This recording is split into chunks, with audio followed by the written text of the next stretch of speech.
দুই টার্মের বেশি কোনো প্রধানমন্ত্রী বাংলাদেশে থাকতে পারবে না। ক্ষমতার এই ভারসাম্যের প্রশ্নটি ৭২ সালের সংবিধানে ছিল না। ক্ষমতা কিভাবে চলবে তার ডেফিনিশন ছিল না বলেই ৭২ সালের সংবিধানের ধারাবাহিকতাতেই ৭৫-এর একদলীয় শাসন এসছে। ন্যূনতম ঐক্যের জায়গা বাংলাদেশে তৈরি করতে হবে, না হলে এই বিরাট যে আমাদের সামনে সম্ভাবনা তাকে আমরা বাস্তব রূপ দিতে পারবো না। বাংলাদেশের সামনে সত্যিকার অর্থেই বড় সুযোগের জায়গা এসছে যে এই রকমভাবে একটা দেশকে যখন প্রায় সেটা নিজের ভেতরের অন্তর্ঘাতে ধ্বংসের মুখোমুখি, সেইখানে আমাদের ছাত্র তরুণরা নিজেদের রক্ত দিয়ে আবারও মনে হচ্ছে মাটি ফুঁড়ে পুরো দেশকে নতুন করে সাজানোর সুযোগ করে দিয়েছেন।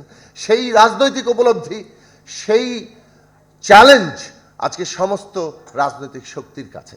কাজে এইখানে আমরা এমন একটা ক্রস রোডে দাঁড়িয়ে আছি যেটাতে ঐক্য খুব জরুরি। আমরা কেউ কাউকে, রাজনৈতিক প্রতিদ্বন্দ্বিতা থাকবে একটা গণতান্ত্রিক ব্যবস্থায়, কিন্তু গণতান্ত্রিক ব্যবস্থার যে রাজনৈতিক প্রতিদ্বন্দ্বিতা ক্ষমতা নিয়ে, সেটা যদি একটা নিয়মের মধ্যে না ঘটে সেটা আমাদেরকে ধ্বংসের মধ্যে জায়গায় নিয়ে যাবে। সেই উপলব্ধিটা রাজনৈতিক পার্থক্য সত্ত্বেও রাজনৈতিক শক্তির মধ্যে থাকা দরকার। যদি রাজনৈতিক পার্থক্য সত্ত্বেও এই ঐক্যের জায়গায় আমরা একমত হতে না পারি, তাহলে বাংলাদেশ আমরা এই জায়গাটাতে পৌঁছাতে পারবো না।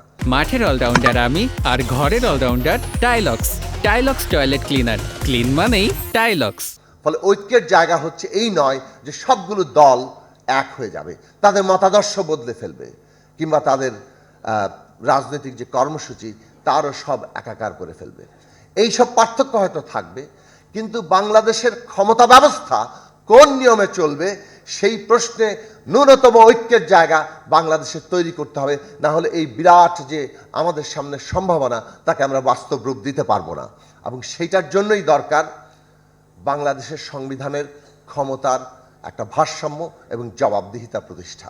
এই ভারসাম্য এবং জবাবদিহিতা প্রতিষ্ঠা করার জন্য যা যা করা দরকার, সত্যিকার ভারসাম্য এবং জবাবদিহিতা কাকে বলে, এই 5টি পয়েন্ট অত্যন্ত জরুরি। সেই জায়গাগুলো আমাদের তৈরি করার জায়গায় যাওয়া দরকার। সরকার কয় বছর থাকতে পারবে একজন প্রধানমন্ত্রী? 2 টার্মের বেশি কোনো প্রধানমন্ত্রী বাংলাদেশে থাকতে পারবে না। এই প্রশ্ন রাজনৈতিকভাবে উঠেছে, কিন্তু এর যে আরো একটু তর্ক আছে এখনো, কিন্তু সেই তর্ক চলবে, কিন্তু সেই তর্কের ন্যূনতম ঐক্যর জায়গা দরকার। তারা জনগণের প্রতিনিধি হিসাবে সংসদে তাদের ক্ষমতা প্রয়োগ করবেন, নাকি দলের সদস্য হিসেবেই দলীয় প্রধানের অনুগত থাকবেন?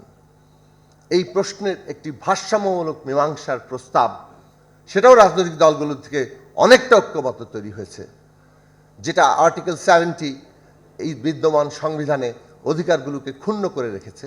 সেই প্রশ্নেও আমাদের যেতে হবে শেষ পর্যন্ত, যদি আমরা জনগণকে ক্ষমতার কেন্দ্র হিসেবে দেখতে চাই।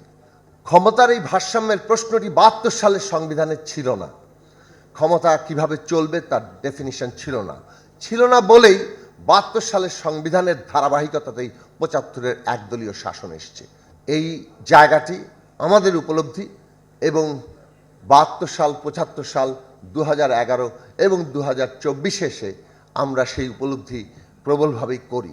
কাজেই বাংলাদেশের ক্ষমতার যে বিন্যাস, সেটা যাতে আর কোনোভাবেই ৭৫-এ কিংবা ৭২-এ ফিরতে না পারে, সেইটাই বাংলাদেশের সামনে এখন সবচেয়ে বড় চ্যালেঞ্জ।